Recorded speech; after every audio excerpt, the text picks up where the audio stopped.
I am pissed off. I am tired of hearing Donald's attacks on the media. And the number one enabler of the Democrats is the fake news media right back there.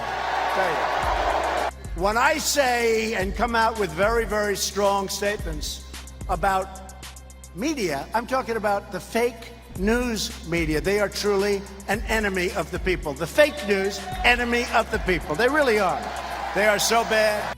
Now he is blaming them for the actions of this year's version of the Mad Bomber. The media also has a responsibility to set a civil tone and to stop the endless hostility and constant negative and oftentimes false attacks and stories. Have to do it. Look, Donald Trump has weaponized politics with names attached. He weaponized politics, he named the names, including CNN. Do you not see a connection between all the people Donald Trump targets with his rhetoric, all the people he targets, and this, and everyone who's received a pipe bomb, 2 presidents, a former Secretary of State, and then people like Maxine Waters and John Brennan and George Soros? Like, who would even know who those people are if it weren't for Donald Trump targeting them in his speeches?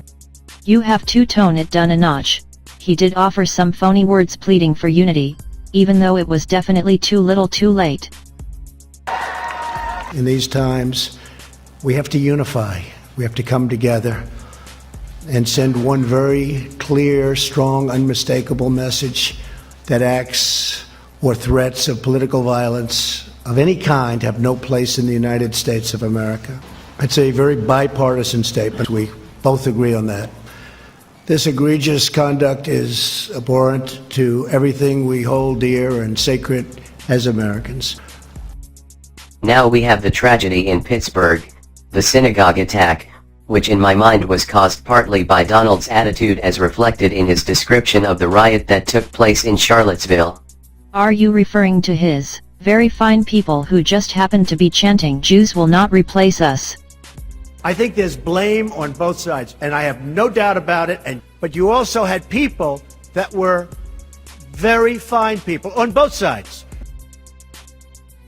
What Donald says means nothing, because he contradicts himself constantly. And something has to be done. Something has to be done. But it looks like protection inside, the results would have been far better. This is a dispute that will always exist, I suspect. But if they had some kind of a protection inside the temple, maybe it could have been a very much different situation. They didn't.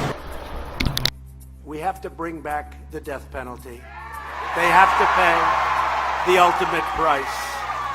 They have to pay the ultimate price. They can't do this. They can't do this to our country. We must draw a line in the sand and say very strongly, never again. That's ridiculous. Armed guards in and around synagogues and churches. We ought to lock up all the people with Trump stickers on their cars and trucks.